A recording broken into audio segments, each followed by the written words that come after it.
I will mute myself and turn you all over to Devon LaRosa. Thank you, Devon. All right, thank you, Arlen. I truly appreciate you for being our host and setting all of this up. So just like Arlen said, this is a part 2 session to something that we started earlier this year, and we just said, let's build on to what we've got going on. And so that's our purpose and our plan for today. So I think the next thing I want to do is just really quick, some introductions through the chat. I think it'd be really cool just to understand like what drew you, what pulled you here, like what was your, what lever are you trying to pull in your school, in your district? What's something that's meaningful and matters to you? So I'm here because this is my passion, my life's work. I have some friends here from some ROE that I do some work with. We've been supporting school districts over the past 2 years in leading restorative and equity work. And so do me a favor, if you don't mind, and just throw in the chat, like what pulled you here today and what's drawing you here and what's your passion. I'm just gonna read them out just as people throw them in the chat. I see, let's see. Shoot, I just got, thanks for being here. I appreciate that. Yeah, just anything, like if there's a particular thing that's pulling you here, or if you're leading something in your district and you're like, wow, I really just want to know a starting point. And so somebody said, I want to learn more about starting at the ground floor with developing an equity team, the beginning.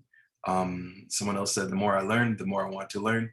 Even people with the best intentions have difficulties understanding and living equity. Somebody said they love my first presentation. Thank you so much. So I plan to like touch on the first one again, and then even go a little bit deeper than we went the first time. So just kind of recapping and then going back. Learning more about my work as a partner with Freeport. I want to know how to develop an equity team, and then ensuring all students get what they need in order to be successful and is my passion. I want the same thing for all students that I want for my daughters I gave birth to. I want to continue to learn about all things equity. I love that that you said that, because like something at my school that we truly push is treat them like they're yours and everything else just follows, right? It's this idea of symmetry. And so I truly appreciate that comment. This is good. This helps me understand, and hopefully helps you all connect to see where people are in the room and just like what they're working on specifically. So, so we always do inclusions, like whenever we do work, and there's some people I partner with here regularly. We always come up with inclusions and do these different activities. I encourage these even when you start a meeting about a tough topic about data or whatever the case may be. It brings human to a meeting. It also brings community. And so in developing a group of people to work on your E-team or to be a part of your E-team, know that you have to have inclusions and you have to have some fun when you do this work. It lets people be themselves, who we naturally are. And so here's my inclusion for you today. So we're going to use the chat again. Inclusion goes like this, and I got this from a gentleman named Chris. He works in the suburbs. We were doing something at his school and he developed this, so I just took it from him. I told him I was. Would you rather have your entire life narrated by Morgan Freeman in real time? So just think about this, like Devon takes a sip of his LaCroix and then he starts his webinar, right? Morgan Freeman's just doing the voice, right? No matter what it is.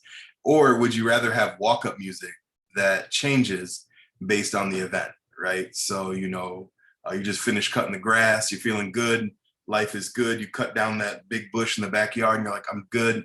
You know, I just accomplished that today. So you got this awesome theme music going on in the back. Then you find out you have to pay your taxes, you got tax bills, and then you get some sad music playing. Which would you rather have? Your life narrated by Morgan Freeman, or would you rather have walk-up music in real time your whole life? People are saying walk-up music. Lisa and I are definitely on the same wavelength. I'm definitely Morgan Freeman. Yep, I just feel like it would make my life that much better if he was narrating it. Walk-up music. Somebody else said both are pretty awesome. Good call, Morgan Freeman. Be calming. It'd be a good touch. So I want you to use this one. Think about it. It's yours. Feel free. But we do inclusions just to build community. Do these with your students. You do these with your staff when you're leading a meeting, but definitely when you're leading an equity team, because it helps bring people closer together. And I think they're just fun. So I appreciate everybody who shared. something I want you to think about, you don't have to throw it in the chat, but as we approach our equity work and as you start thinking about developing your equity team, like this can be just the best visual I can think of when we start talking about how do I even entice people to come join me in this work? Do I have people that recognize where we are as a reality? Do I have people that understand the difference between equality and equity? And I always say equality is equity's older cousin. We had to have equality to get us a box, using this metaphor, using this picture. And then equity is truly about getting people what they need. But then I was in one group, we were at a Deeper Learning Dozen conference, and they talked about why the fence, right? And I think that's when your organization or your school district has made it that far, right? And so I use this as like a continuum, right? So I ask people to think about their current reality, where they are, where their school might be, where their classroom is, or whatever the case may be, or their school district. So I would encourage, when you're thinking about developing an equity team, throw this out there and see what this brings up for people. What I plan to cover in a brief amount of time is to go over this idea of understanding why we need to focus on our why and what it does for us, and then our collective why as an equity team. Baruti Kafele, the principal, famous principal, talks about skill and will. I'm going to show you an equity screener that I've developed for some schools that have asked me to, talking about the importance of norms with an equity team, creating space for vulnerability, defining your role and defining the work, shifting mindsets, and then diving into this rubric, this philosophy of discover, disrupting, and dismantling. And then the last thing, I just want to show you my school's example of a theory of action. Comes from Richard Elamore's work of if and then. So kind of a lot to cover, but I plan to just dive right in because I want you guys to be able to ask questions if you have them at the end of our talk together. So Baruti Kafele is like the person I turn to when I start thinking about the skill and will, because as you're developing this team, you have to be thinking who has capacity, right? But in addition to who has capacity, I think it's really important to dive into people exploring their collective why, and then sharing that why, right? Why are we doing the work? Why are we doing this equity work? Is it we want it on our resume, or is this truly our passion? Do we have some connection to it? Is there a childhood story or something that comes up for us? Have we worked for somebody who just doesn't believe in equity? But I think it's really important to start with a micro level and then go macro as a team. The clip I love right here, when you know your why, you'll know your way. And so I always use this Michael Jr. clip about understanding and cultivating your individual micro why. Why am I doing what I do? And then how does that help move me in purpose? So I show this to my equity team, I show this to my staff, and I think it helps move us forward. I'm gonna try playing this video clip. We did a sound check and everything earlier. So I'm gonna play this. Stick with me because we'll debrief it in just a second.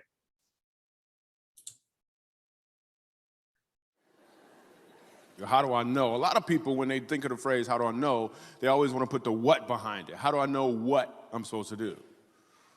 The question that you really should ask is, how do I know why I'm here? Because when you know your why, your what becomes more clear and more impactful.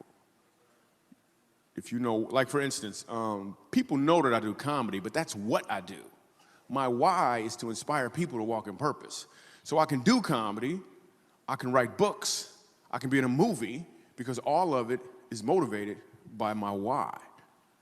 In fact, I have a new web series out called Michael Jr. Break Time. We probably just did the 6th episode. It's on YouTube. So every single Wednesday at 3 o'clock, we drop a new episode on YouTube of Michael Jr. Break Time. What it is it's me. I travel around the country and I do stand-up comedy, in case you didn't know. And in the middle of my comedy set sometime, I'll stop and just talk to my audience. And we've been filming this, and it's pretty cool. So we're in Winston-Salem. I'm gonna show you a clip from Winston-Salem. And I'm just talking to this guy in the audience, and he tells me that he's a musical instructor at a school. So I was like, all right, you're a musical instructor, can you sing? Let me hear you sing a song. So this is what happened at the last episode of Michael Jr.'s Break Time. Check it. So you're a musical director. Cool. Yes, sir. All right, so let me get a couple bars of like Amazing Grace. Can you do the first part of that? Go ahead. Amazing grace, how sweet the sound that saved a wretch like me. Wow. That bro could sing, you know what I'm saying? All right, all right. Now, what you give me the version is if your uncle just got out of jail, you got shot in the back when you was a kid. I'm just saying, let me see the hood version real quick, if you know which version I'm talking about. Just see if that exists. Let me see what you got. Amazing grace, how sweet the sound that saved a wretch like me.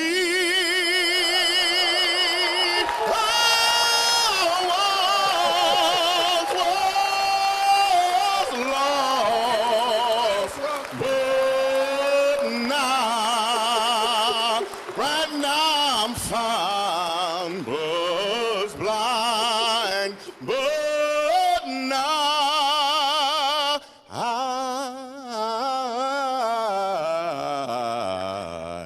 I see.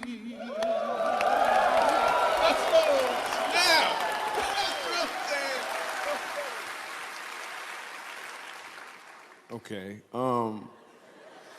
here's what I want you to catch. The first time I asked him to sing, he knew what he was doing. The second time, he knew why he was doing it. When you know your why, your what becomes more impactful because you're walking towards or in your purpose. And I think when you talk about like cultivating, How do I know? A lot of people, when your equity team, I think it really speaks volumes to get people that are exploring, this is the work I want to do, helping them recognize that this is individual mirror work, right? This is work that I need to do to affect my own life. So then maybe I can help support and lead someone else. But asking people to reflect on their individual whys is really, really key in this work, because it speaks to the mirror work that we all have to do. Because equity work isn't me changing the world and each single person, but rather it's my impact on what I'm doing to then view others, right? And I think understanding our own individual whys, we start there, and then we can start looking out the window and making community moves. But it starts with your team making a critical look inward. And again, just as he said, understanding your why makes your what more clear, right? We want to develop an equity team. Well, how can we do that? Well, let's pool our collective whys together and let's have dialogue. Let's process, let's connect. So let's see where other people may have dissonance or whatever the case may be, so we can move together in this work. So I think that's like a foundational step that you can take. Starts with that clip and just asking a question and letting people be vulnerable together. I think my other favorite video clip is with Principal Baruti Kafele, where he asks us to analyze and ask our teachers, because that's largely who your equity team will be, teachers and other staff. Like, do you have the skill and do you have the will? And I think it's really important asking that question. And do you have the skill to be great? And do you have the will to be great to help your students achieve and be a true warrior for them? And it's fair to ask. This is about a 2.5 minute video clip. I'll save it for you all to click on to watch. But I think it's really important that we stop and ask our equity team members. This isn't just, hey, want to do some curriculum work in June with us. No, it's more than that. Want to help shape the community we live in, help shape the country we live in, help shape the world we live in. And so I think it's very important that we pause, stop, and simply just say, this is about skill and will. So I'll let you dive into that video clip. And I just want to talk through a couple of things that I've kind of expanded on. And I put some links in here different from the first time. When you're building your team, I think that, again, you can even, before you ask teachers about skill and will, you might even start making a list of who you might want to who has this skill, who has this will, and where's the alignment? Map it out, put it on a whiteboard and start thinking. I think it's very, very important that we call out the idea that this work is adaptive. And when we think about adaptive work doesn't have a clear and easy answer, and it has many actual answers and solutions, and technical, and understanding the difference between technical and adaptive, right? And that's right out of Ronald Heifetz's work, where he talks about the two. And when we look at equity work, there's no clear solution. There's no 50 steps to equity, chapter 1 through 10. Here's the setup, but rather recognizing what is our true work, who are we trying to support, what do we need to do, I think are some of the questions. And all of that is adaptive, right? And there's a simple link there where it talks about the difference between adaptive and technical work and getting people familiar with that. The other thing that I like to do with equity teams is read Margaret Wheatley and Debbie Freese's work on moving from the idea of being a hero to a host, right? We've kind of ridden this ship out on being a hero. We recognize that trying to save people in situations doesn't work, right? And who are we doing that for? It's almost like this Messiah complex that we have, that we're trying to do something good, which there's nothing bad with that. However, what happens is we end up failing and we don't even do the thing that we set out to do.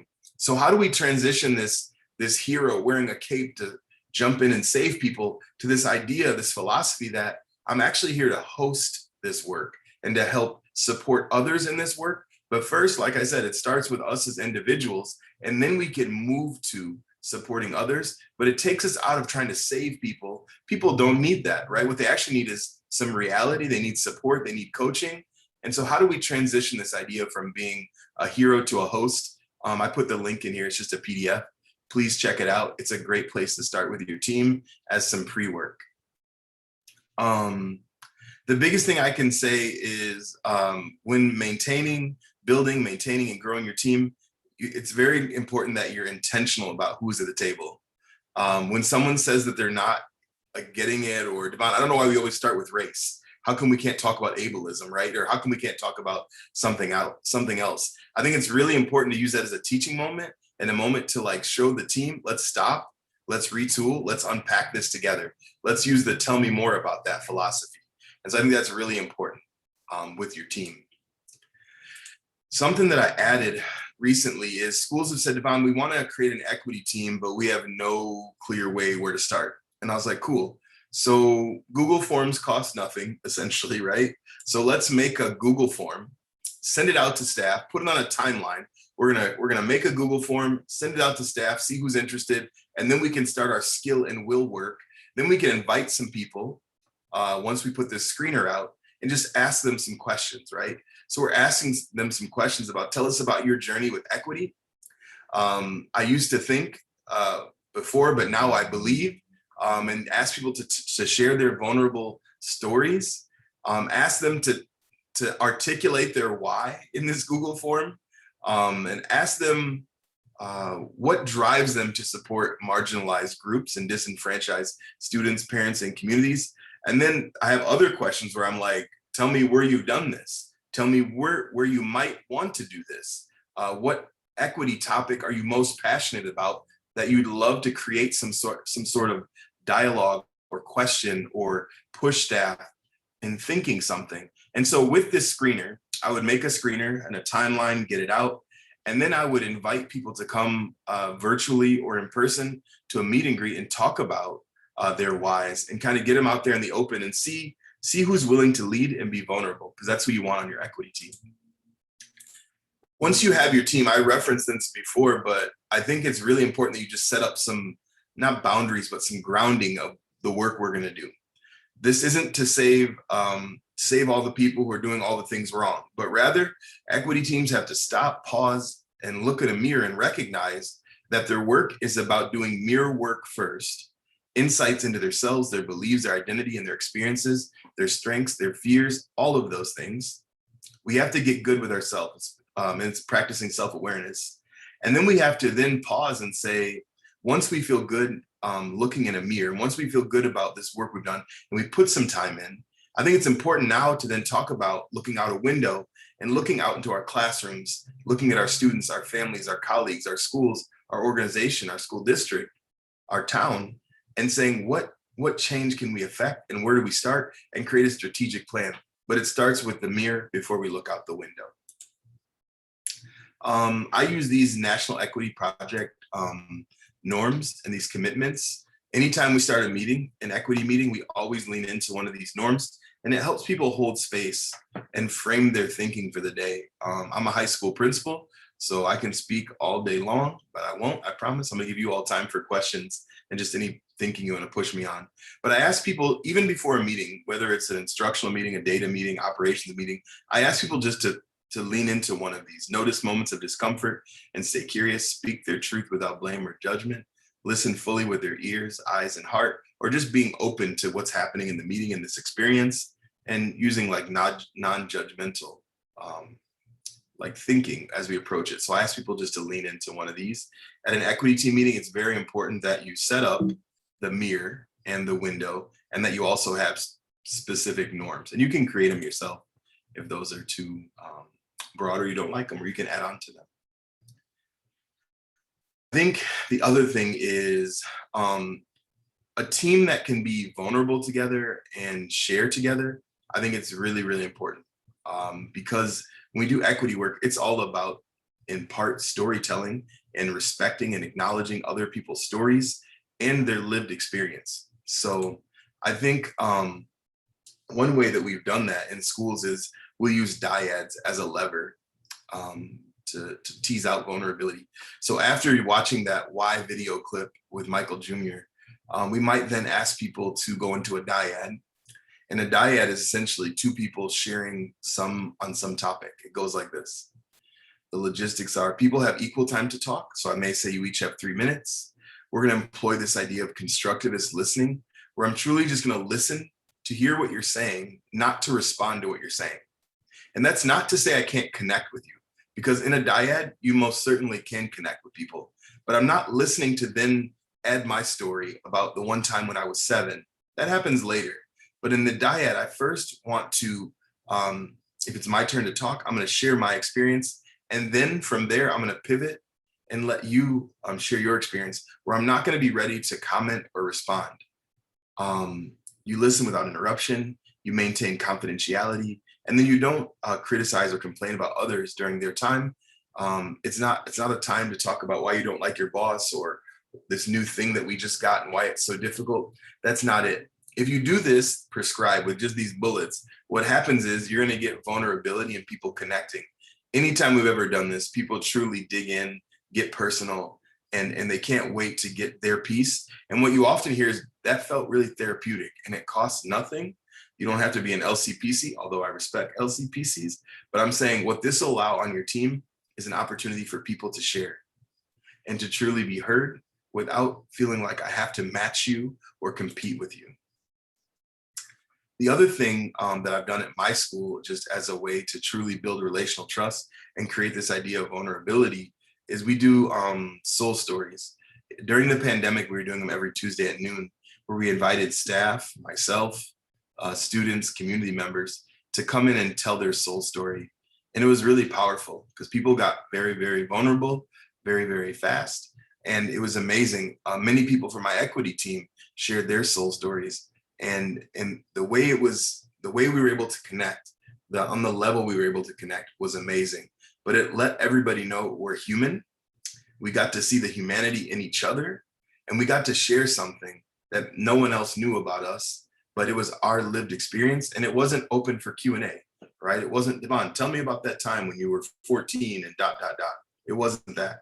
It was me sharing my story, and I think I had a couple pictures when I shared, but it truly will create an opportunity for your team, your school, your class to be vulnerable. And these are, again, you want these conditions of vulnerability. The next piece I think that I definitely touched on, and the last one, I'm gonna get to the discover, disrupt, dismantle in just a minute here, is have an E-team with a specific focus, right? I think that's really, really important. So understanding the charge. And so having some commitments and then specifics, what we're gonna do.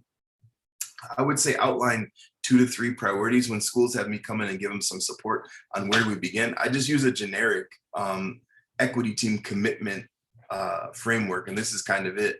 And it's kind of like what an equity team does, but you can say, here are our priorities. Here we're truly going to focus.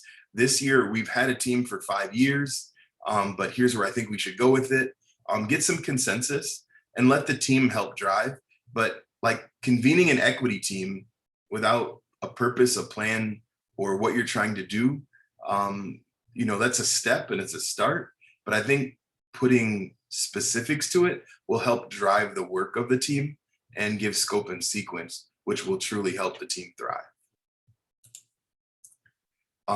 Also, I wanted to add this. I definitely didn't talk about this before, but I think it's important for an equity team to read something together and do something and process something together. My favorite books that I've recommended to schools that they're using, from Zaretta Hammond to Dr. Ibram Kendi, Robin DiAngelo, Gloria Ladson-Billings, Dreamkeepers, has been out forever. But I'm telling you, it's an amazing book. It's a throwback that we all could pull out.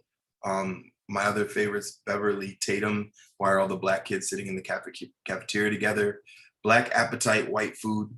But I say all of these books, Dr. Bettina Love, We Want to Do More Than Survive, Abolitionist Teaching. I say all of these books as options, and you can pick whichever you like, wherever you think, but wherever you pick, based on what your school's ready for, it's okay. But I think reading and processing as a team, and then eventually leading something from that book, leading a discussion, or putting some information out there and then teasing out something with the staff, is a great way to build like efficacy and pathos and ethos with your staff.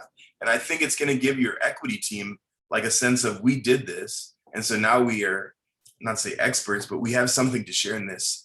What happens is equity teams are often afraid to take on the lead because they don't think they can. And I always let them know, you absolutely can. And where it starts is reading something, digesting something, sharing something, and then creating questions. And I think that's the lever I encourage people to pull.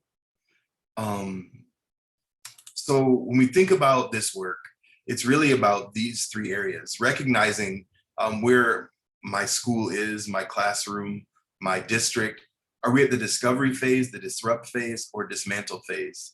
And how do I know, right? And so I use this framework when working with my own equity team, and we have a date scheduled on the 25th. We're going to be digging in and talking about and mapping out where our evidence is and where we fall on this continuum. But the discovery phase goes like this. We see resistance from our staff on topics of race and equity and anti-racism has diminished over time, but we still have significant amount of work to do with staff to build a community of anti-racist educators. Many of our staff are still learning and reflecting on foundational aspects of racism, privilege, identity, socio-political, and cultural aspects of racism.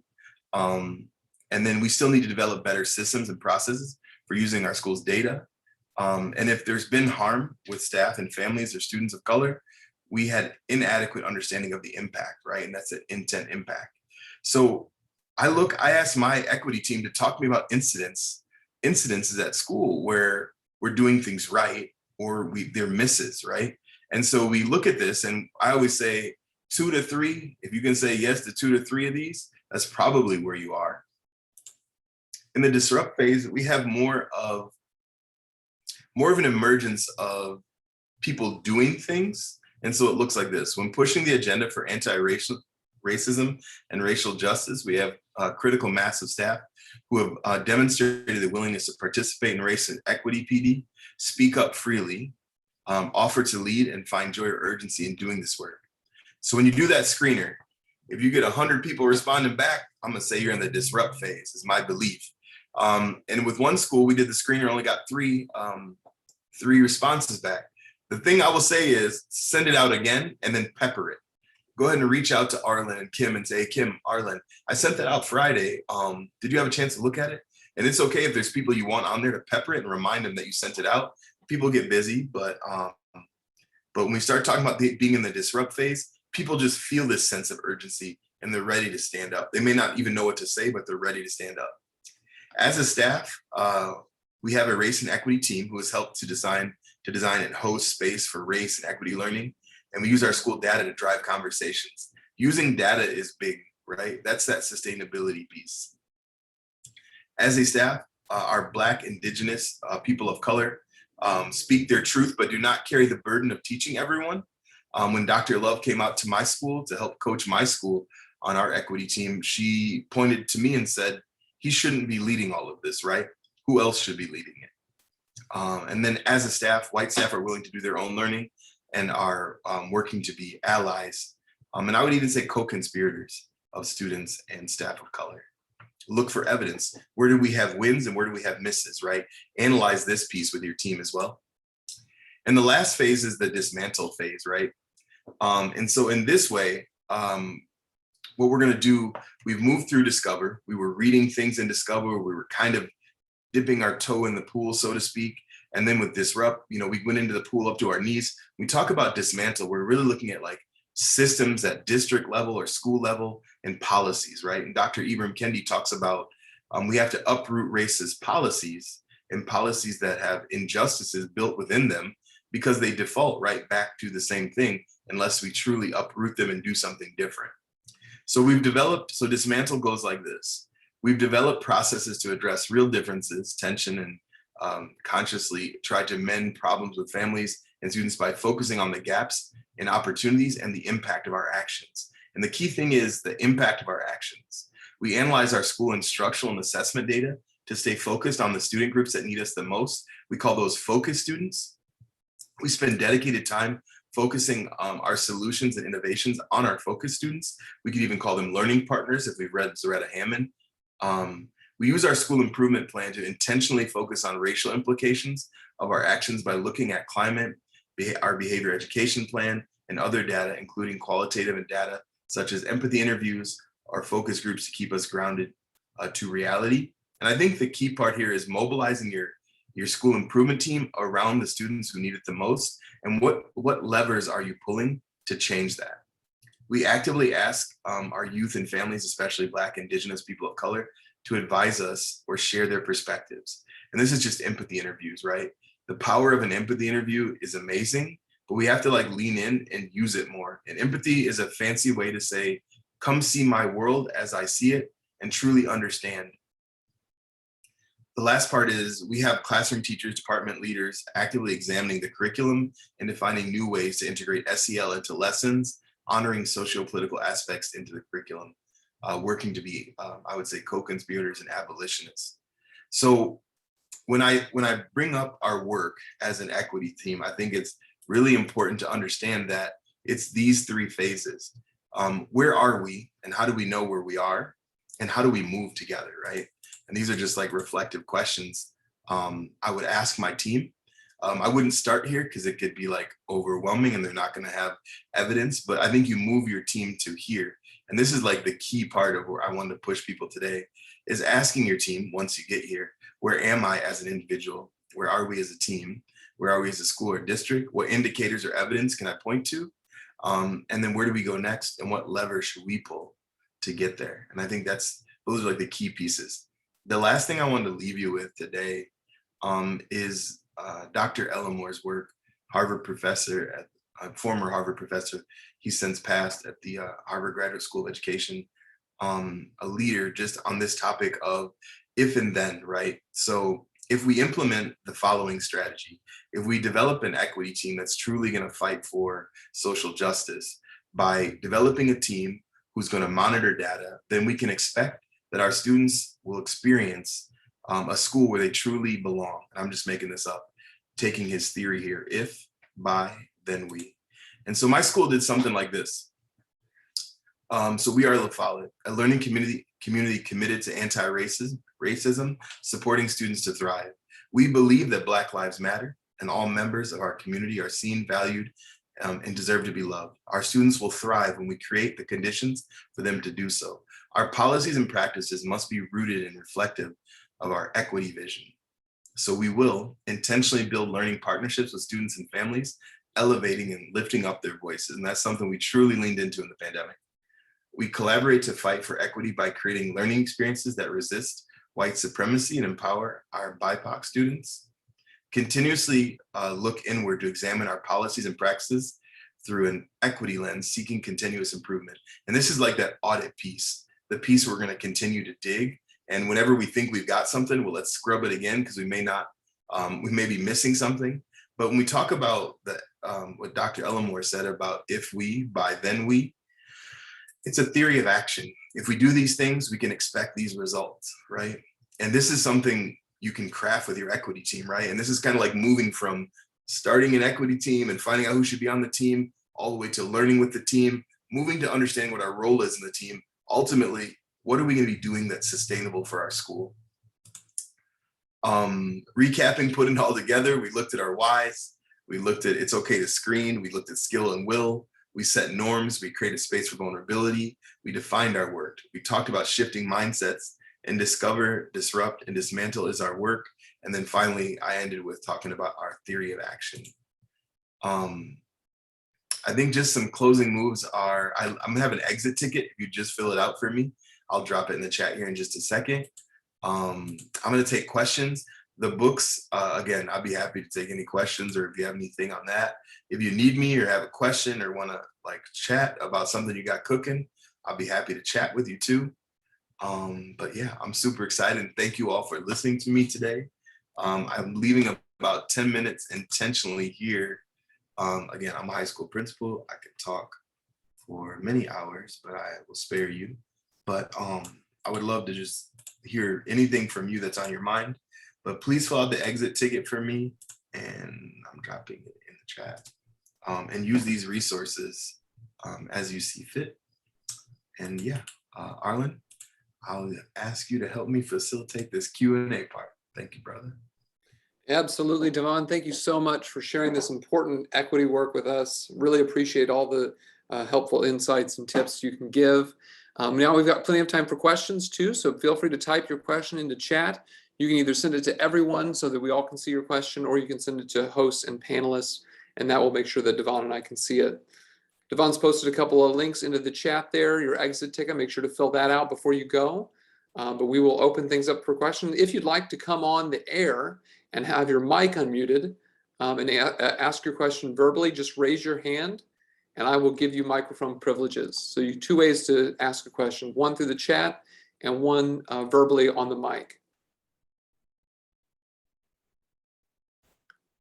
Oh, Devon, it looks like the share links you gave them for the exit ticket, it allows them to edit the form. So you want to get the share, you want to click the share link rather than the edit link. Okay, got it. All right, please wait patiently. Devon will post a new link to the chat so you can complete it. There we go, view form. That looks good, Devon. Michelle, yes. Let me find you in the list here. There we go. You can now, Michelle, you can unmute your microphone and turn on your webcam.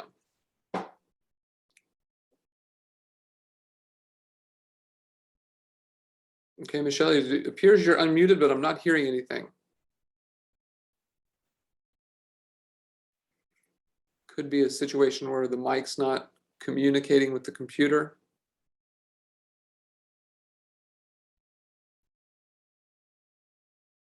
Sorry about that, Michelle. Still not hearing you. If you want to type your message into chat, that'd be great. Thank you, Michelle. Appreciate it.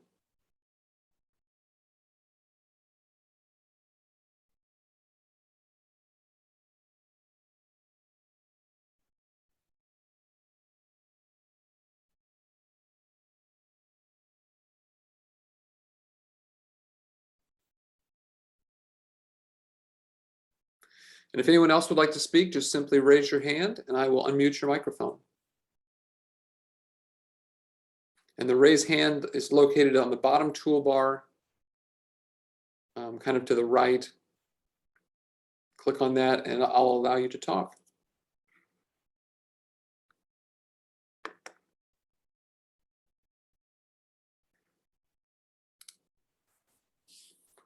Okay. Here's Michelle's question, Devon. Thank you so much for hosting this. Thank you, Devon, for sharing your knowledge. How many people would you recommend for an equity committee? And how do you politely turn interested people away? Good question. That's a good question. Yeah, that's a good question. I think that So here's the thing, like depending upon if it's a school or district, I think it matters. My school's about 168 people. There's 18 people on my team.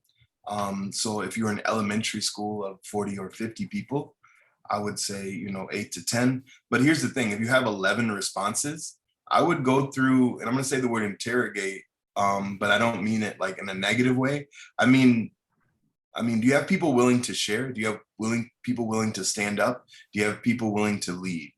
And so if you have like people that are passive, I think you encourage them to look at joining the team next year or in the future if they're not willing to.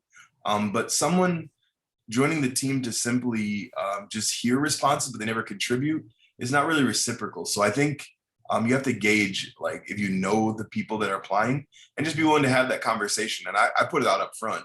Like, if you're not willing to help me lead a small group support session, maybe we can grow you in the future, or we can talk about what you should read or what you need to do to get ready for this work. But I think it's just being very clear and setting clear expectations up at the front. But the size could vary. My school is 168 people. Ours is 18. I've supported an elementary school, and I think they have 8 people on their equity team. But I think you won't have to push them away if you just set clear expectations up at the front. Great question. Now? Yeah. Oh, great. Yeah, Okay, I had an issue. Thank you so much for that answer. We do have a really big staff, and as you're speaking, I'm thinking that maybe having like almost like professional development for people who want to learn more, who are just interested but not ready to help lead the work, might be a good way to move them into a different group but keep them building their knowledge. So thank you so much for that. Yeah. The one thing I was going to say too, we actually broke our equity team up into race and relationships, right? There's about 10 people that sit on the race team and then 8 people that sit on the relationships. And we meet bi-weekly together, or every opposite week together. But we broke the team so it wasn't 18 voices. If you only have an hour and 20 minutes or an hour and 5 minutes for a meeting, you can split, right? And divide and conquer. And then we come together to talk about initiatives, things we're rolling out in our school. But so it's another unique way. But yeah, I'd be happy to chat with you about it too. But I like the PD, like growing people to even get to the table, especially if you've got a large table, right? So, yes, thank you. Yeah, no problem. Thanks for being here. All right, wonderful question, Michelle. Appreciate you coming on the microphone too. If anyone else would like to unmute themselves or be allowed to talk, you can type into chat or just simply raise your hand and I can unmute your mic. We still have time for plenty of questions. If you've got them, you can type them into chat as well. Hopefully everybody was able to get to Devon's exit slip. If not, let us know. We can repost that into the chat as well. And this was recorded. I'll be sending the recording link out tomorrow to all those who attended and those who registered as well.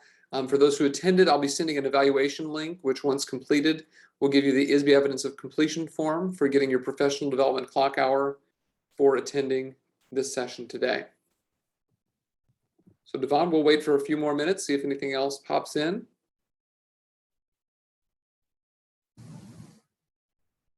Oh, Michelle's got a follow-up question here. Do you have good podcasts that you listen to in order to continuously learn? Yeah, I'll let me send you, Michelle, connect with me. Just email me and I can shoot you. I have a resource like link that I'll send people, but they're my favorite podcasts. They're my favorite like NPR talks. They're my favorite. There's one that I used with Rainn Wilson and Robin DiAngelo, right? So one of the actors from The Office, where he truly is trying to like examine doing mirror work from his perspective as a Hollywood privileged white actor. And he's talking to Robin DiAngelo and he's like, I'm struggling because I'm not sure how to bring this to Hollywood and what do I do with it? And it's like a super cool, it's put on by Hey There Human Soul Pancake. And I have like a list of favorites, so I'll be happy to give you any of that, no problem. Okay, great. Will you please say your email address again, please? Yeah, I have your phone number, but your email address. They're in the slide deck too. Oh, all my contact info is in the slide deck, but I'll throw it in the chat too. And you can, yeah, no problem. Good. So if anybody else is interested in Devon's extra resources, or he's going to type his email address into chat. You can copy and paste that and email him at edequity2020@gmail.com. And then he'll reply with the additional resources.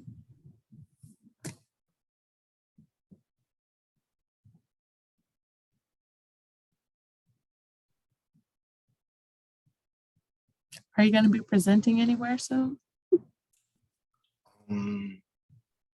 Yeah, actually, let me think. I think in November, there's something coming up. I'll have to email me and I'll get you the date, but there's something that I'm doing with regional office 4.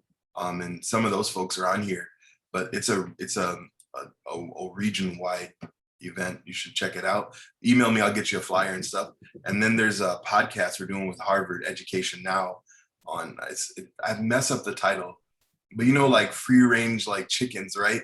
So the professor made it, Jalmeda, he said it's going to be free range humans, understanding and pulling levers to truly support one another in schools. And it's going to be an hour-and-a-half podcast that's coming up, I think in December. But if you email me, just stay connected and I fire this stuff out to people. Just if you want to come to it, it'd be cool. Okay, thank you. Yeah, no problem. Let me see here. Dr. Randall, I think, asked, how do you facilitate an equity book study without overwhelming or disengaging the team? Yeah, I think that's a great question. So I think the way I would answer that is right up front, I would preview the text with everyone. So for one school in the suburbs, we read, so you want to talk about race. And, for race gets people can get them flustered, right? It can make people turn red. It can get people want to debate and argue and how come this and, not Black Lives Matter, all lives matter. And it instantly can make people, start to, not see themselves in it. But I guess, what somebody taught me was you just got to call out where we're in forecast, where things are going to get tough, and then call people back in, right? You call out to call in, right? And you can't just call people out and then leave them there. You call them out and call them back in. And so I think if you forecast, when we read White Fragility, that we're going to be talking about living our lives in separate. Like how many of you, like Robin DiAngelo has this one part where she talks about, I drive home and everybody in my neighborhood looks like me.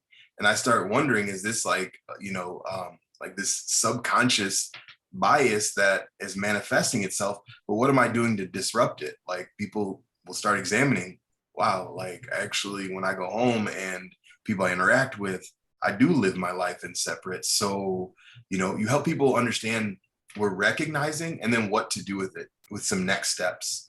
So I think being clear up front and just forecasting where things could get overwhelming and people might want to disengage and calling it out, right? Like one time we were having a deep discussion and I was like, today's discussion is going to make you want to get up and leave the room 7 times.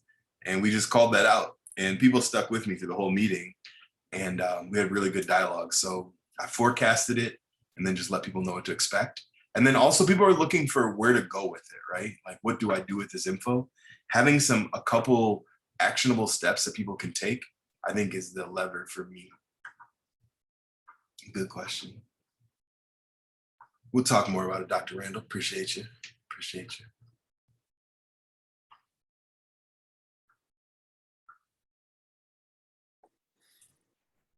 Okay, well, it appears if you still have any questions, you can type them into chat or I can unmute your microphone as well, but it appears like we've answered most everything, Devon.